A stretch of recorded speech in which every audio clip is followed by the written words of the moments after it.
ahead on this week's edition. Week 3 highlights. Tom Porras leads the Ticats to victory in Edmonton. The Sky Dome is taking shape at the Toronto waterfront. And from Winnipeg and Calgary, preview reports to set up TSN's Game of the Week.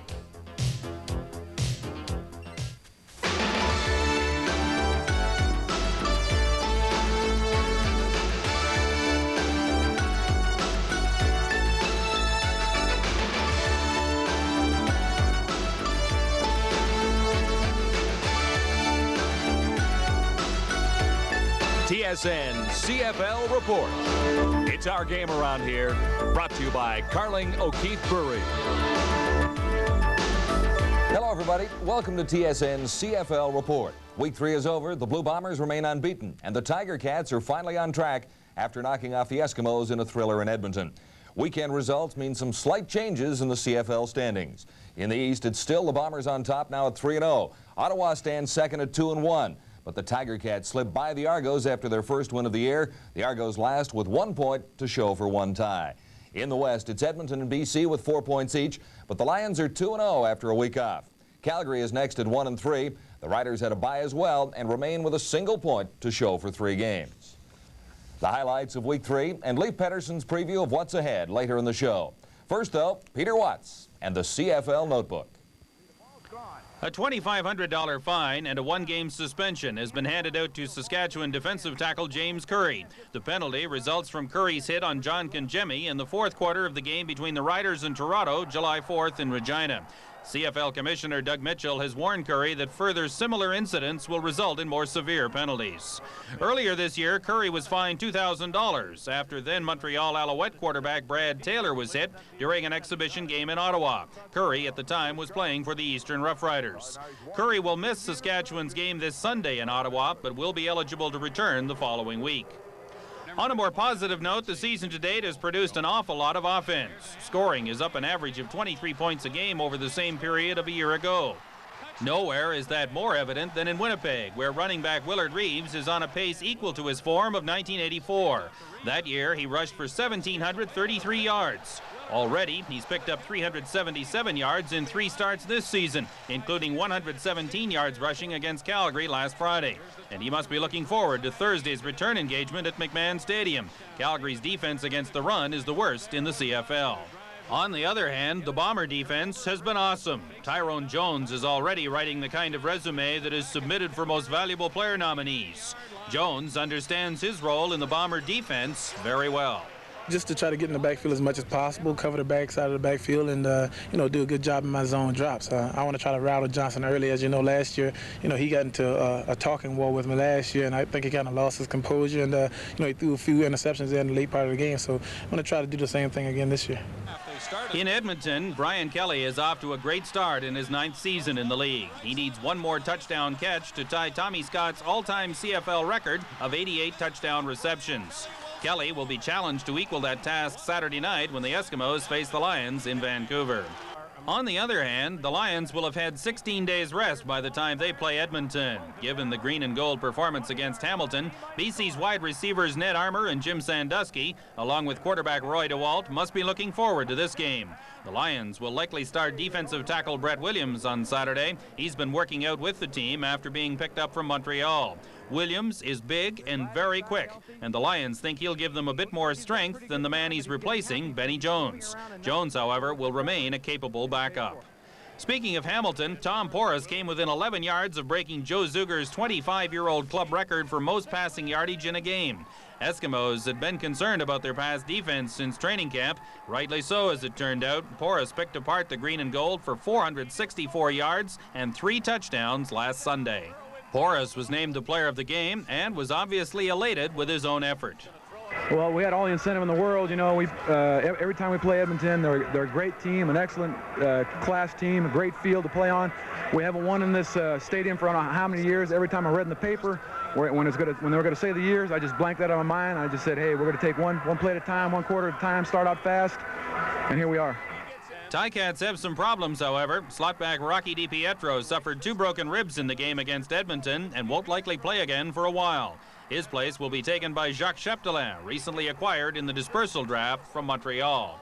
Porras is likely to start Friday night against Toronto. On the basis of what he showed against the Eskimos, he certainly deserves the opportunity. But Mike Kerrigan, the hero of last year's Grey Cup game, was a backup Sunday in Edmonton and is ready to return if Porras falters. The Argonauts are toying with the idea of starting Gilbert Renfro at quarterback against Hamilton. Renfro, who was picked up from Ottawa in the Cedric Minder trade, went into the ball game against his old teammates last Friday and rallied the Argonauts in the fourth quarter. Toronto is not very happy with Danny Barrett's performance today, and with John Kangemi out of the lineup for at least another week, Renfro is the only alternative. The Argonauts need better work from their offensive line, too. Dan Ferroni, who's missed 2 games with a pulled hamstring, may be ready to play. If he isn't, Argonaut quarterbacks will be under tenacious pressure from that very physical Ticad defense. I'm Peter Watts. That's CFL Notebook. More from Peter Watts' CFL Notebook on our next edition. Just 3 games in Week 3 in Canadian football. All the highlights coming up in just a moment.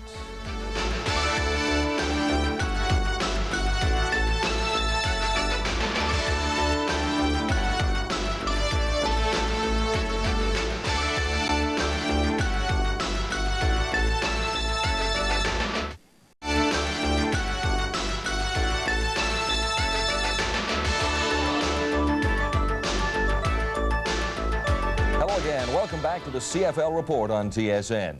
Still to come, the stars of the week. But first, the Week 3 winners. Beginning with an East-West matchup Friday night, the unbeaten Blue Bombers at home to the struggling Stampeders. This one was close early second quarter. Willard Reeves gives the Bombers a 14-7 lead with a 1-yard TD plunge. Another good day for Reeves, 117 yards on 22 carries and a couple of TDs. 2.5 minutes later, the Stamps get that one back. A walk-in for fullback Tim Petros from 4 yards out. That ties the score at 14-all.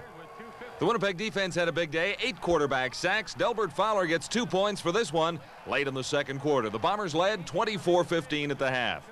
Another superb performance by Tom Clements, 262 yards and a couple of touchdown passes. This one a 30-yard strike to Jeff Boyd. Winnipeg improves to 3-0 with a 38-22 romp over Calgary.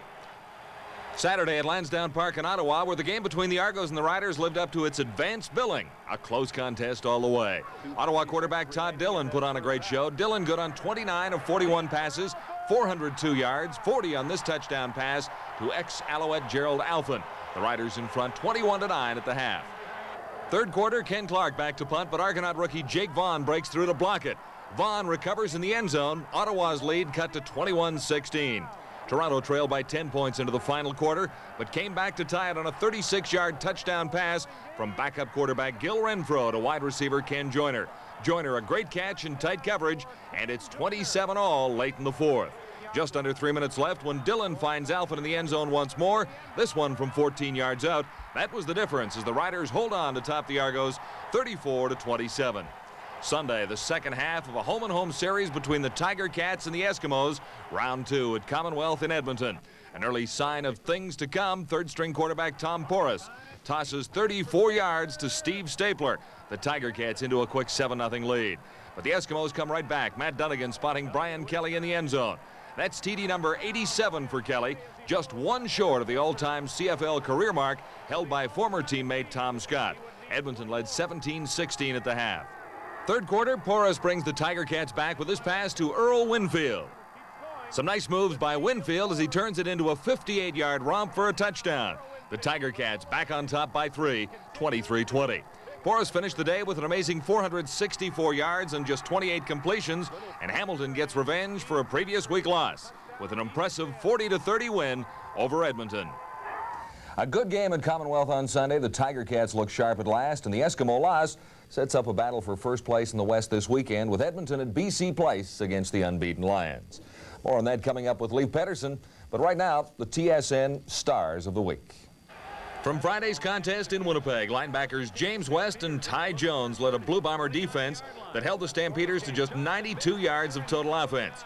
West finished the game with 2 sacks and 6 tackles, while Jones had a pair of sacks to go along with 2 tackles. Several great performances from Saturday's Toronto-Ottawa matchup, but Riders quarterback Todd Dillon deserves special attention.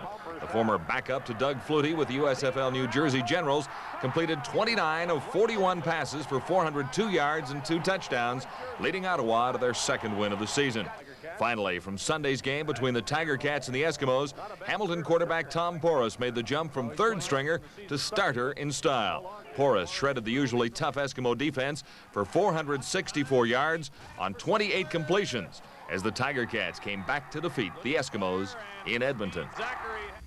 We'll select the Canadian stars of Week 3 and check out progress in Toronto at the Sky Dome in a moment. Stay with us. This is the CFL Report on TSN.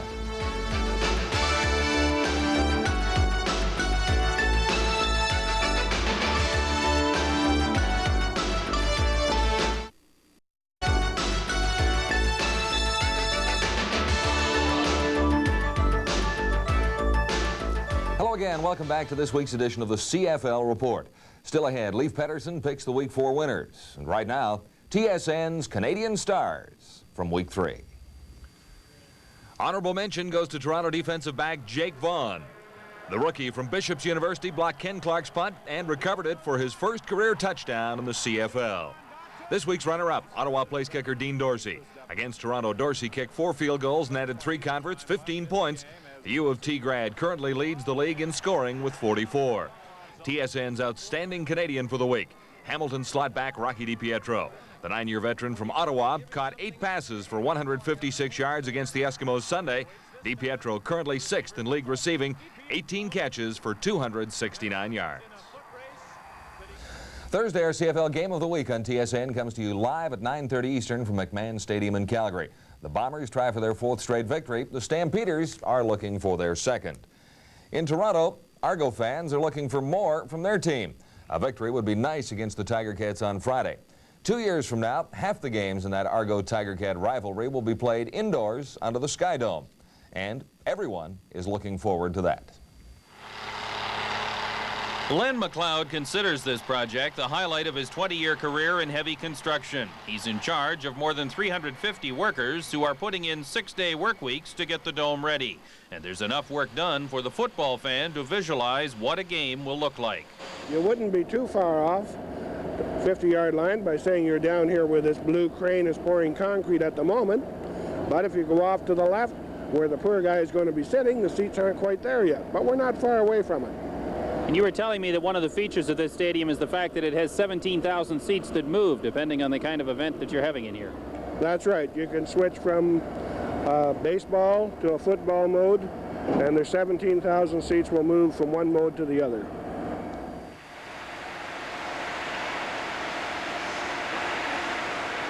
Len, here we are at the north end of the stadium. Tell us what we're standing on. Let's start with that first of all. Okay, we're on the club concourse level. We're one level up from the main, you might say, the main area where you enter the building.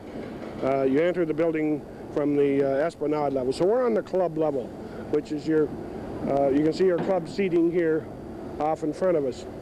And we're looking from the north towards the south end of the field, at what will be the football stadium. There really aren't any bad seats in this building, are there? Not really. The sight lines are pretty terrific. Your seating all is out in front of the columns, which means everything is sitting out in front. You're not really parked at any time back in behind an obstruction. The addition of a hotel to the design complicated construction somewhat. Well, the hotel, the foundation, the upgrading for the foundations, that work is completed. The structural steel for the hotel will be starting in a matter of 4 to 5 weeks. But the hotel basically is pretty much underway right now, and it insets inside the building. A lot of people are confused. They think it's a hotel that sits outside the building. It does overhang over the railway tracks behind us here, but most of it is inside the building. In fact, some of the rooms, you can sit in the room and watch the game. There'll be an extra charge for those rooms, I'll bet. No comment on that. The last time the Grey Cup game was played in Toronto was at Exhibition Stadium in 1982. Conditions weren't all that great for the end of November that year. Conditions should be a lot better in the Dome when the 1989 Grey Cup game comes back to Toronto. As mentioned, our Game of the Week features the Blue Bombers and the Stampeders on Thursday from Calgary. We have 2 reports. The first from Winnipeg, where life for the Blue Bombers can't get much better. Thanks, John. The Stampeders will have their work cut out for them when the Bombers travel to McMahon Stadium Thursday night. Not only will they have to contain a very explosive Bomber offense, they must figure out this constantly changing Winnipeg defense led by a very aggressive linebacking core. You know, everybody knows that they're fast, everybody knows that they're somewhat reckless, but what people don't know is they're really quite disciplined in being able to do a lot of these things that on the surface look complicated to them are very easy. We're always moving around. It does create a problem. Sometimes you may see two linebackers on one particular side and all of us overshifted over. You may see one of us in a 4-point stance, 3-point, whatever call, and then you just might see us in a base 30. It's just hard to say what we're going to do. And once you see us in that particular front, then you have to get which one of the linebackers or which one of the four are coming. So it is a problem. While the linebackers get most of the pressure on opposing offenses, the defensive linemen play a big role in their success. Not every defense is designed exclusively to get the linebackers free. Actually, it's an either-or type of situation, so they've got to make the exact approach as they go along. They've got to make each move count, so that if they're taking a half a step to the right, they know that if they free up, then they're free, and then if they don't free up, then the other guy's going to be free. Some of our stunts call for me to grab a guard to the center and pull them one way or the other so I can run through there free. But with everyone keying on Tyrone and West, it frees up a lot of linebackers and myself at times. When the front seven are constantly rushing the passer, it puts a lot of pressure on the Winnipeg defensive backfield. If we say that if the front seven is putting pressure on the quarterback, then the ball should come out of the pocket pretty quick. So we try to have quick coverage on the receivers. Now, if we don't get that pressure up front, then we have to cover for a longer period of time, and then that's when really the abilities of the corners begin to show. If the Stampeders can figure out this Bomber defense, it will give Calgary quarterback Rick Johnson the time he needs to find his receivers, the thought of which worries his Bomber coaching staff. For more of what's happening in Calgary, here's TSN's Teresa Hergert. Thanks, John. For the Calgary Stampeders, it's time to play catch-up football. Last Friday's loss in Winnipeg was their third straight in 4 games. Not a great way to start the season. Well, I'd rather see us in an up period, of course, after coming off a good season like last year. We're struggling a little bit now, there's no denying that. But like you say, I've been here and I've been in a lot worse situations, and we're going to work our way out of this slump. There's no doubt in my mind. On Thursday, Calgary will face the Blue Bombers again, but this time on their own turf. After a day's rest, they were out on the practice field again, working on a troubled defense and a faltering offensive line. Head coach Vespasiani admitted he will be making some personnel changes, but he wasn't saying where. We've got problems and we're trying to work through them. That's all I can say. There's nothing much else to say, really. There is no mass airlift anticipated because, quite frankly, there isn't a hell of a lot out there to airlift in. So you do the best with what you have. You stay with the same people that did well last year, and we try to play better. I mean, that's about basically all I can say. And Winnipeg's beatable. Well, everybody's beatable. There's nobody in this league that's invincible. If we had done things properly, we would have had our chances, but we didn't do it. It was only a 9-point difference going into the fourth quarter, so we certainly weren't blown out of there in 3 quarters. But neither did we generate things that we should have offensively. So, we got some breaks and some turnovers by the special teams, and that helped us. But you can't. Those things don't always occur. So you take advantage of them when you can, and we just have to keep plugging away. The Stamps have decided which quarterback they'll run with, though. Rick Johnson has been given the nod to start. He's happier now and more confident compared to a few games ago when he was either left at home or sat on the bench. He's ready to go now and knows exactly what this club has to do to kick out of the slump. I think we have to just believe in ourselves and go out and get the job done. We were kind of lackadaisical. I think, a few of the Bombers made comments that we didn't have that killer instinct like we did last year and things like that. I know myself, I was trying to get away from. I think they just say that because we're not arguing back, retaliating. But as long as we stay, clear in our thoughts and stay intense and do what we're supposed to do, we should be okay. The situation right now in Calgary isn't a happy one. They need this win on Thursday not only to improve their standings, but to boost player morale and restore the confidence that this team needs if it's going to turn in a winning season. Teresa Hergert for the CFL Report in Calgary. John? Joining me now, our resident expert, Leif Pettersson, who has a pretty good week once more. 2-1, you missed the Edmonton-Hamilton game. Yeah, you know, John, I thought Edmonton playing at home at Commonwealth Stadium be a lead pipe cinch for them, but I was really glad to see my old boys, the Hamilton Tiger Cats, win. They needed it. I kind of talked you into the Eskimos, I think, well, you know, you're in love with Edmonton, but Hamilton, Tom Porras, they just played super. They deserved the win. It's good for the league. 464 yards for Tom Porras, but an overall great football game with 70 points scored. Yeah, it's exciting football. In fact, the whole weekend I watched all 3 games, and I mean, that was great entertainment for the fans to watch. The Ottawa-Toronto game I thought was just superb. The fourth quarter, the way Toronto came back, tied it, Ottawa went down to win it. Just great football. A big finish in that one, and good news for the Ottawa Rough Riders. The Argos having a few problems. That secondary looks a little leaky in spots. You know, they are, but they've got pretty good people, and I think Bob Obilovich will just have to hang with them and suffer maybe for a couple of games, but it's not a bad group, and they'll come around. Easy picks ahead in week 4. You should have a great week this time. We'll come back and check them out right after this.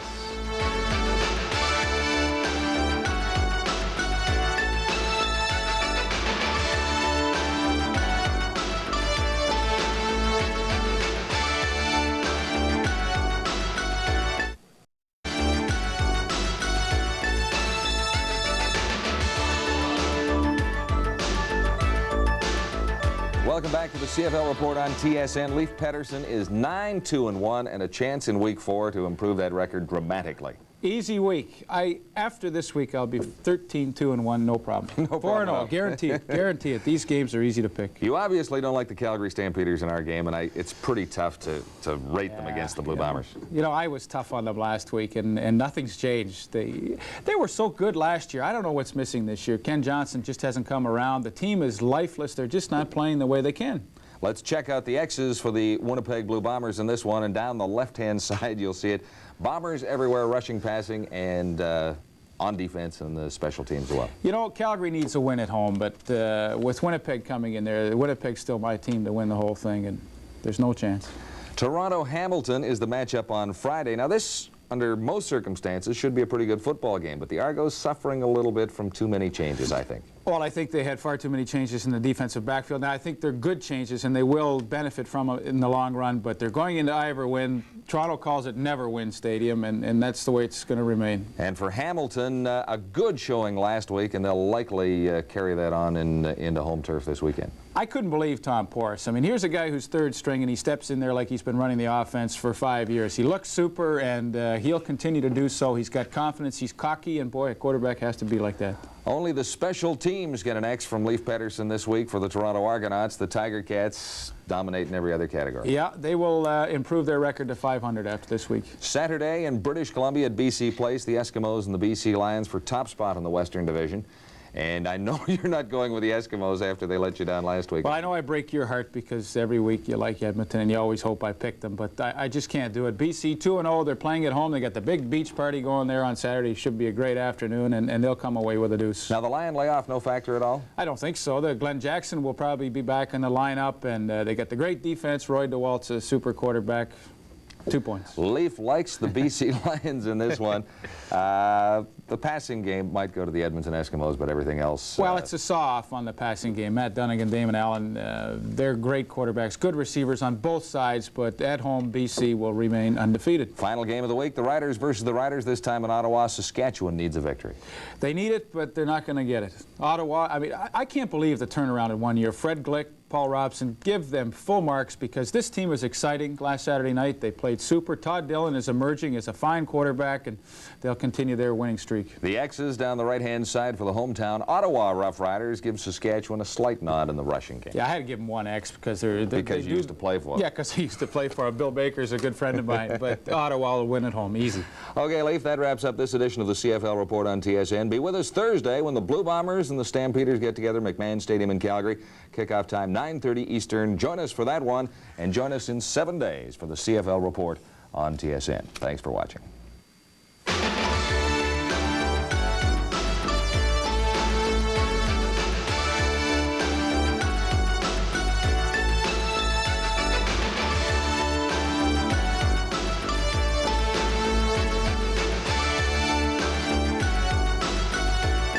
TSN CFL Report. It's our game around here, brought to you by Carling O'Keefe Brewery.